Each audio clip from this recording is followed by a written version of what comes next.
शुजालपुर क्षेत्र में नगर परिषद अकोदिया की नवनिर्मित 22 दुकानों की नीलामी प्रक्रिया में तत्कालीन सीएमओ भगवान सिंह भिलाला ने नियमों को ताक में रखकर नगर परिषद अकोदिया को लाखों का चूना लगाया है।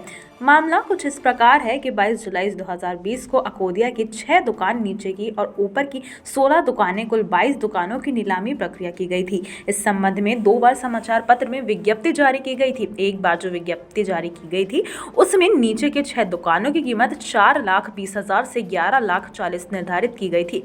साथ ही नीचे की 16 दुकानों की शासकीय कीमत 4,75,000 से 6 लाख निर्धारित की गई थी, जबकि दूसरी विज्ञप्ति में इन दुकानों की राशि कम कर दी गई, जिसमें 16 दुकानों की राशि 3 लाख रुपए और 6 दुकानों की राशि 5 लाख तय की गई थी। दूसरी संशोधित विज्ञप्ति जारी की गई थी, उसमें ना तो परिषद की स्वीकृति ली गई थी और ना ही सक्षम अधिकारी की सहमति। इस प्रकार भारी अनियमितता दुकान नीलामी की गई।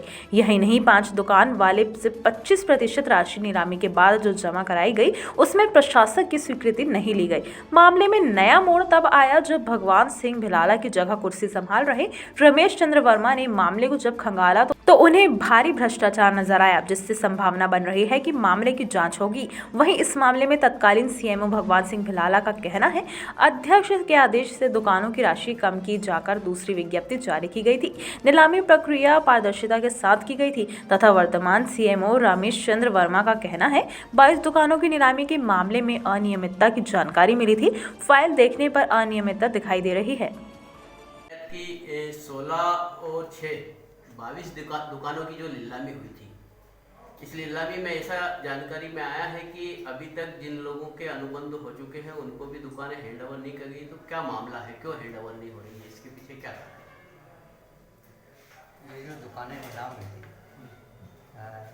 22/7/2000 में, इसमें क्या है कि नियम अनुसार इनकी दुकानों की नीलामी नहीं हुई है। जो शासकीय बोली 11 लाख तक थी, 6 लाख से 11 लाख की, उसको बिना स्वीकृति के 5 लाख कर दी गई। इसी प्रकार जो 16 दुकानें थीं उनकी जो 5 लाख थी उसको 3 लाख कर दी गई। उसके बाद में उसको नीलाम की गई। नीलामी के बाद में नियम ये कहता है कि प्रशासक परिषद अगर है तो परिषद मीटिंग में जाएगा तो नीलामी बोली स्वीकृत होगी। इसके बाद ही 1/4 राशि या संपूर्ण राशि जमा होगी। किंतु ना तो ये फाइल प्रशासक करने गई, ना प्रस्ताव हुआ। वो बिना प्रस्ताव के 5 दुकानों की 1/4 राशि जमा करवा ली गई, जो नियम कर। कौन सीएमओ समय पदस्थ थे? श्री भगवान सिंह जी भिलाला। मतलब देखा जाए तो इस सारी प्रक्रिया में लाखों रुपए का भ्रष्टाचार सामने आ रहा। मतलब देखा जाए तो शासन को लाखों रुपए का चूना जो है लगाया गया है। हाँ, इस प्रकरण को देखते हुए तो ऐसा ही लगता है कि शासन को नुकसान हुआ, आर्थिक नुकसान हुआ। क्योंकि जो शासकीय राशि रेट जो स्वीकृत हुए थे जी, उस हिसाब से जो है नीलामी नहीं करते हुए मनमाने तरीके से उसकी राशि कम करके जो है नीलामी की गई। जी हाँ, इससे शासन को नुकसान हुआ, आर्थिक। अच्छा, इसमें ऐसा भी प्रावधान है कि जो दुकानें नीलाम होती तो उसमें आवंटन भी होता, आरक्षण होता है कि 2 दुकानें अनुसूचित जाति के लिए या एक अनुसूचित जाति जनजाति के लिए और पिछड़े के लिए, ऐसा। तो क्या विज्ञप्तियां जब जारी की गई तो उसमें इस चीज़ का खुलासा किया गया था कि कौन सी दुकान किस नंबर की किस वर्ग के लिए आरक्षित है? शासन नियमानुसार आरक्षण किया जाता है।